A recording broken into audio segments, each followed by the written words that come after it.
Bonjour, bienvenue à tous, bienvenue dans la matinale, une émission proposée par Gestion de Fortune, Investissement Conseil, Profession CGP et Patrimoine 24. Meilleurs vœux à tous. Au sommaire de cette première édition de 2025, on va s'intéresser à l'Europe en 2025. Est-ce que c'est l'heure du rebond? Et puis on verra la consolidation chez les conseillers en gestion de patrimoine. Est-ce que ça va se poursuivre? Enfin, une nouvelle SCPI chez RKRM, Time. La matinale, c'est parti.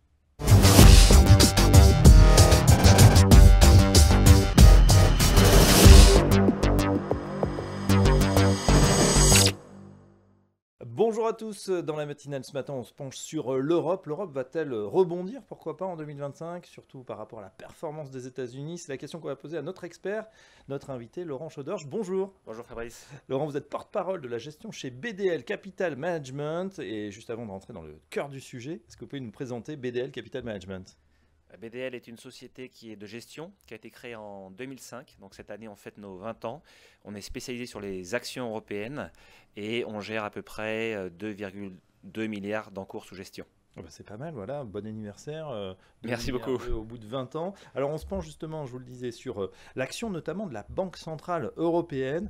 Quel est votre regard justement sur cette action et les décisions de Christine Lagarde?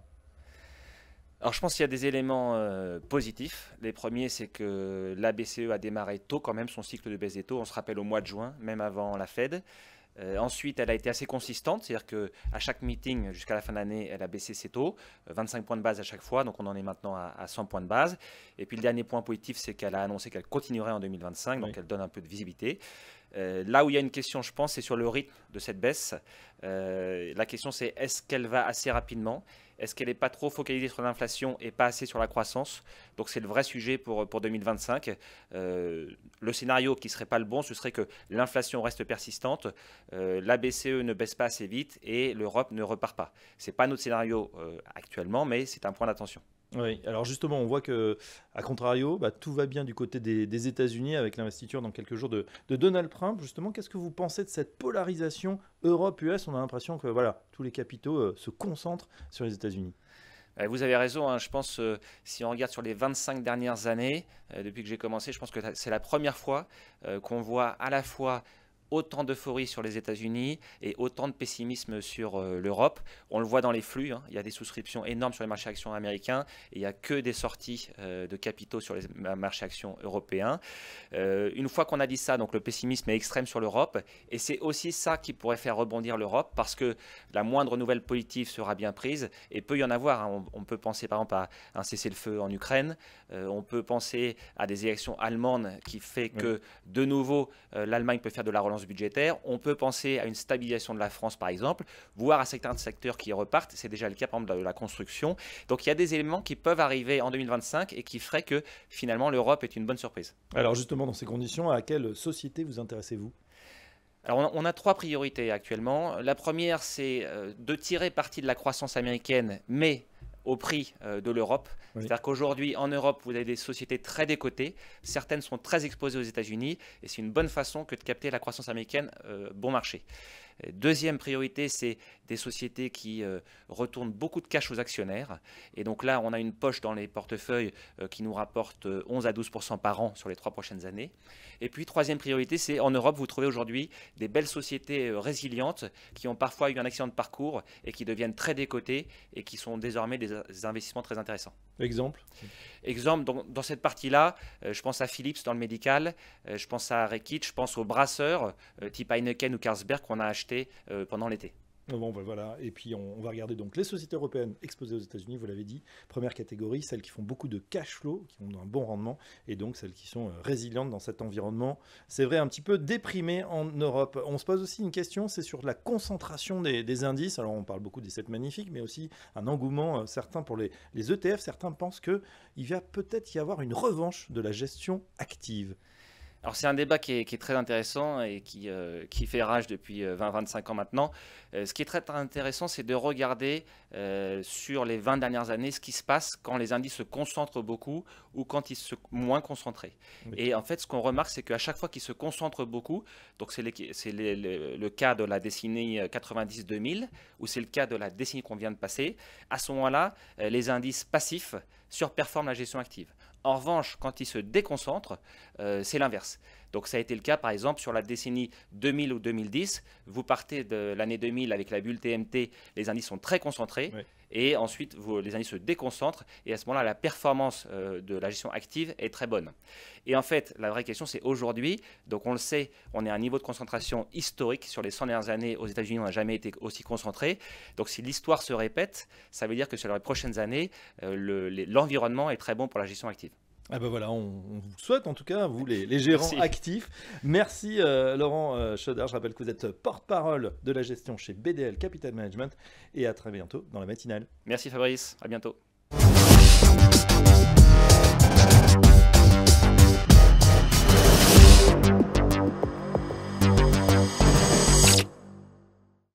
La consolidation dans les cabinets de gestion de patrimoine, on continue à en parler pour cette année 2025 et peut-être au-delà. Où en est-on? On en parle avec notre invité, c'est Alexandre Boutry. Alexandre, bonjour. Bonjour Fabrice. Vous êtes associé chez Blanche Capital. Un petit mot sur Blanche Capital.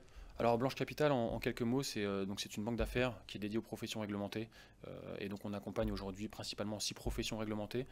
Premièrement, la profession des experts comptables, les professionnels de l'immobilier, les professionnels de l'assurance, avec les courtiers en assurance et les CGP notamment, dont on va parler par la suite, les notaires, les organismes de formation et les professionnels de la santé. Voilà, ça fait 6, donc vous êtes bien occupé. Exactement.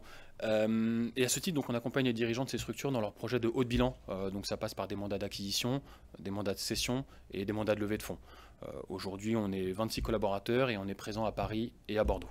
Très bien. On se focalise, nous, sur la catégorie conseil en gestion de patrimoine, où on sait le marché est assez florissant, les gros qui rachètent les moyens, qui rachètent les petits. Bref, beaucoup d'activités. Comment vous voyez justement cette année 2025 à venir? C'est simple, l'année 2025, aujourd'hui, pour moi, la consolidation, elle a un bel avenir devant elle, puisqu'en fait, il y a 2 types de consolidation. Il y a une consolidation par le haut et une consolidation par le bas. Si je commence par la consolidation par le haut, elle a plusieurs points. Le premier, c'est le rapprochement de CGP importants. Je pense à Maison Erez et Groupe Sirius, qui se sont rapprochés début 2024 et qui ont insufflé une nouvelle dynamique de consolidation. Ensuite, on a les fonds d'investissement qui ont toujours une très forte appétence et un très fort attrait pour le marché des CGP. Et nous, de notre côté, on est très régulièrement contactés par des fonds d'investissement qui souhaitent trouver des cibles dans lesquelles investir. Ensuite, on a la consolidation par le bas. Elle a plusieurs points aussi. Le premier, c'est que c'est toujours un marché très éclaté. On a un nombre de sociétés de CGP qui ne cesse de croître d'année après année, alors que le nombre de transactions augmente aussi. Donc le marché reste éclaté malgré le début de la consolidation. D'autre part, les CGP qui commencent à avoir, les plus gros CGP qui commencent à avoir une certaine taille, voire très importante, commencent à concurrencer des petites banques privées. Ils vont avoir une force commerciale et une force marketing importante qui va leur permettre de toucher une population beaucoup plus importante qu'auparavant. On le sait, le patrimoine français géré par les CGP représente à peine 10% du patrimoine global français, alors que nos voisins européens sont plutôt sur des 40 à 50%. Donc on voit qu'il y a encore une belle marge de manœuvre pour le secteur des CGP. On dirait même un boulevard. Un boulevard, exactement. Et d'autre part, le dernier point qui est non des moindres, c'est les problématiques rencontrées par les CGP de taille modeste. Aujourd'hui, les problématiques RH, les problématiques administratives, les problématiques réglementaires n'ont pas vocation à diminuer dans les années à venir. Et donc, c'est le sujet pour lequel les cabinets les plus modestes souhaitent se rapprocher et donc vont maintenir ce niveau de consolidation, en tout cas je pense au moins l'année 2025 et les années à venir. Oui, ce côté administratif RH qui est extrêmement lourd. Exactement. Et donc là il y a vraiment des économies d'échelle à réaliser. Alors justement, on rentre dans le vif du sujet. Comment vous travaillez pratiquement avec les conseillers en gestion de patrimoine qui viennent vous voir? En fait, c'est assez simple. Aujourd'hui, ils nous contactent pour principalement 2 projets. Le projet de levée de fonds et le projet de rapprochement avec un industriel qui va les soulager. Les soulager sur quoi? C'est la problématique dont je viens de parler. C'est qu'en fait, ils ont des difficultés de recrutement, de maintien des équipes, ils ont des difficultés réglementaires et des difficultés administratives en termes de temps. Aujourd'hui, ça leur accapare probablement 40 à 50% de leur temps. Et du coup, ils n'ont plus le temps pour le métier qu'ils aiment et qu'ils faisaient au départ, à savoir le conseil client et le suivi client. Un petit chiffre, nous, il y a 4-5 ans, on avait 80% de nos sessions qui étaient des sessions pour un départ à la retraite, avec un accompagnement du coup mesuré de quelques mois. Aujourd'hui, ces projets-là ne sont plus que de 20% chez nous, en volume, à peine. C'est-à-dire qu'il y a un rajeunissement des dirigeants qu'on accompagne, parce que justement leurs projets ont évolué. Donc une fois qu'on a bien compris le projet, on va les orienter plutôt vers un rapprochement avec un industriel ou une levée de fonds. Une fois qu'on a vraiment bien compris ce projet, c'est vraiment le point phare d'une opération, on va avec eux écrire tout le rétro-planning jusqu'au closing de l'opération, en passant par la valorisation, les négociations des diverses modalités et toutes les étapes qui sont importantes à un projet de cet ordre-là. Est-ce qu'il y a justement une étape clé dans ce processus? Oui, comme je vous l'ai dit, comme les projets ont beaucoup évolué et qu'on a un rajeunissement des cédants et des dirigeants qu'on accompagne, finalement, il y a une continuité souvent de 3, 5, 10, voire 15 ans post-opération. Et en réalité, il est hyper important dans ces projets-là qu'il y ait une entente entre les deux parties, entre l'industriel et le CGP qui souhaite se rapprocher de lui. Finalement, aujourd'hui, on est beaucoup plus sur des projets de rapprochement, de mariage, voire donc d'association. Et donc ce fit et cette première poignée de main lors de la première rencontre est vraiment l'étape clé pour le succès de l'opération. Et c'est surtout l'étape qui va nous permettre d'avancer sur les étapes suivantes. La première poignée de main, donc c'est la clé. Un mot, Alexandre, justement, pour conclure, des valorisations. On dit qu'elles sont très élevées en ce moment. Qu'est-ce que vous en pensez? Oui, aujourd'hui, de toute façon, les valorisations, elles sont maintenues et soutenues par les fonds d'investissement qui sont présents au capital des principaux consolidateurs. Et donc, en fait, ils maintiennent ces valorisations assez élevées. Il y a plusieurs facteurs qui vont faire varier cette valorisation. Le premier et le principal, c'est évidemment l'encours financier géré par la structure en question. Ensuite, on a plusieurs facteurs qui vont aussi jouer là-dessus. On a le facteur lié à la qualité de la clientèle. Est-ce que la clientèle est âgée? Est-ce qu'il y a une clientèle très importante en termes d'encours, un client très important en termes d'encours au sein du cabinet, l'historique du cabinet, les équipes en place. On va avoir évidemment les produits proposés. Est-ce qu'il y a des produits structurés, des contrats de CAPI, des SCPI, etc. Tout ça va nous permettre d'arriver sur un coefficient de valorisation qu'on va appliquer à l'excédent brut d'exploitation normatif. C'est un peu le cash flow réel de la société post-opération. Ce qu'on remarque aujourd'hui, c'est que ces coefficients oscillent souvent entre 8 et 14 fois cet EBE normatif. 8 et 14 fois, voilà, avec une moyenne autour des 10-12. Encore une fois, ça dépend des dossiers. Voilà, on en sait un petit peu plus sur cette consolidation du métier des conseillers en gestion de patrimoine qui devrait donc continuer en 2025 et sûrement au-delà. Merci Alexandre. Merci beaucoup. Alexandre Boutré, je rappelle que vous êtes associé Blanche Capital et à très bientôt dans la matinale. À bientôt, merci, au revoir.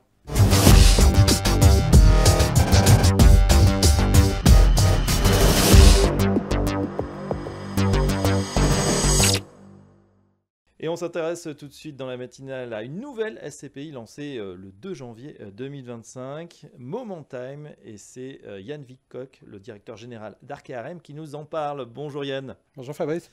Voilà, donc nouvelle année, nouvelle SCPI pour Arkéarem. Ouais. Un petit mot déjà pour resituer Arkéarem pour ceux qui ne vous connaissent pas encore. Arkéarem, c'est une société de gestion assez récente puisque j'ai fondé la société il y a 3 ans, mais qui a une très belle dynamique, puisque l'année dernière, on a dû collecter un peu plus de 630 millions d'euros sur l'ensemble de nos véhicules, 2 SCI, Territoire Avenir et Silver Avenir, qui ont fait des belles performances l'année dernière, puisque toutes les deux entre 4 et 5%. Et une SCPI, Transition Europe, qui marche très très bien, puisque ça devrait être la première collecte du marché en 2024, et des performances qui vont avec, puisque on devrait délivrer à nouveau plus de 7,5% sur Transition Europe en 2024. Alors en effet, voilà, vous avez voulu donc compléter cette gamme avec cette toute nouvelle SCPI qui s'appelle Momentime. Alors de quoi s'agit-il ? Momentime, effectivement, c'est une nouvelle SCPI qu'on a voulu complémentaire à Transition Europe, SCPI internationale diversifiée, qui fait les mêmes typologies d'actifs que Transition d'Europe. Et vous allez me dire, mais, du coup, qu'est-ce qui change? Qu'est-ce qui change? C'est les géographies. Oui. Donc en fait, pas les mêmes zones géographiques que Transition Europe pour qu'il n'y ait aucun conflit d'intérêts entre les deux SCPI. Transition Europe, c'est de la zone euro. Momentime, Transition Europe, c'est hors France, bien évidemment. Momentime, ça sera du hors zone euro avec un peu de France. Donc, alors, hors zone euro, ça veut dire Royaume-Uni, Voilà, Nordiques. Royaume-Uni, pays nordiques, pays tels que la Pologne par exemple. Donc vraiment une gamme de pays assez diversifiés, avec des grosses économies quand même, hein, puisqu'on parle de la France, on parle du Royaume-Uni, L'idée c'est de rester majoritairement hors de France, même si le but c'est de faire 30 à 40% de France. Il y a des opportunités, c'est un marché qui a décalé plus tard. C'est ça aussi qui nous a donné envie de lancer Momentime, c'est que c'est des marchés sur lesquels il y a encore des opportunités intéressantes pour créer un portefeuille innovant. Voilà, surtout quand ça collecte, comme vous l'avez dit, avec des chiffres en centaines de millions d'euros. Est-ce que vous avez justement déjà des cibles en vue, des acquisitions ? Oui, on est en exclusivité sur 2 actifs qu'on devrait acheter entre janvier et février. Un premier actif en France à Nancy, loué à Enedis, qui est un mix d'activités et de bureaux sur une très longue durée. Donc ça, pour une jeune SCPI, c'est très bien parce que c'est un locataire très solide. Oui. Et on achète ça à un taux autour de 8%. Et un deuxième actif qui est du Retail Park situé à Birmingham, dans la banlieue de Birmingham, donc au Royaume-Uni, et sur des taux entre 7 et 8%. Donc voilà, des actifs très intéressants, diversifiés, avec des locataires solides, puisque au début d'une SCPI, c'est ce qu'on va rechercher en priorité, c'est la solidité du locataire. Ouais, vous avez parlé tout à l'heure du rendement de Transition Europe, au-delà de 7%. Quel est l'objectif de rendement pour Momentime ? Pour Momentime, alors à long terme, c'est entre 5,5 et 6%, hein, c'est ce qu'on a écrit dans les statuts, mais on sait bien que sur les premières années de la SCPI, on le voit sur Transition Europe, l'idée c'est de réussir à faire mieux, et donc notre objectif 2025 pour Momentime, ça sera de faire au moins 7,5% sur cette SCPI. Ah bah, c'est pas mal, on s'intéresse, évidemment ça va intéresser beaucoup de nos auditeurs. Est-ce qu'il y a une promotion pour les premiers souscripteurs ? Oui, on refait exactement la même chose que ce qu'on avait fait sur Transition Europe, donc lancement le 2 janvier, hein, donc Momentime vient d'être lancé jeudi dernier, et une période sponsor qui permet aux porteurs de parts d'acheter la part à 190 € au lieu de 200 € la part, hein. À partir du 1er février, ça sera à nouveau de 200 €, donc comment on fait ça pour une réduction de la commission de souscription, en échange d'un engagement de garder les parts pendant 3 ans. Ce qui ne devrait pas être un problème pour une SCPI, parce que je rappelle qu'une SCPI, c'est un investissement de long terme, hein. La durée de recommandée d'investissement, c'est 10 ans. C'est fait, on ne fait pas des allers-retours sur une SCPI, on rentre pour longtemps. Donc un engagement normalement de détention pendant 3 ans ne devrait pas être un problème. Non, surtout qu'on sait que la durée de détention avoisine plutôt les 17, 20 ans, voire plus. Exactement. En conclusion, on peut dire que c'est vraiment une pièce du puzzle complémentaire par rapport à ce que vous aviez déjà ? Oui, c'est vraiment ce qu'on a voulu, c'est vraiment avoir une gamme complète. On avait Territoire Avenir en SCI, on avait Silver Avenir sur la partie viager. Côté SCPI, on avait de plus en plus de demandes de nos partenaires et des porteurs de parts en disant mais vous ne faites pas de France sur la SCPI, vous ne pouvez pas aller ailleurs. Et donc on s'est dit on va créer ce véhicule pour déployer notre expertise. On a démontré ce qu'on savait faire depuis 2 ans sur Transition Europe et Territoire Avenir et Silver Avenir. Et l'idée, c'est de montrer la même chose sur Momentime, sur la France, le Royaume-Uni, les Nordiques, etc. Ah bah voilà, tous les cases sont cochées désormais pour les SCPI et pour mapper comme ça toute l'Europe. Merci Yann Vidcock, je rappelle que vous êtes directeur général d'Arc ARM et à très bientôt dans la matinale. Merci Fabrice.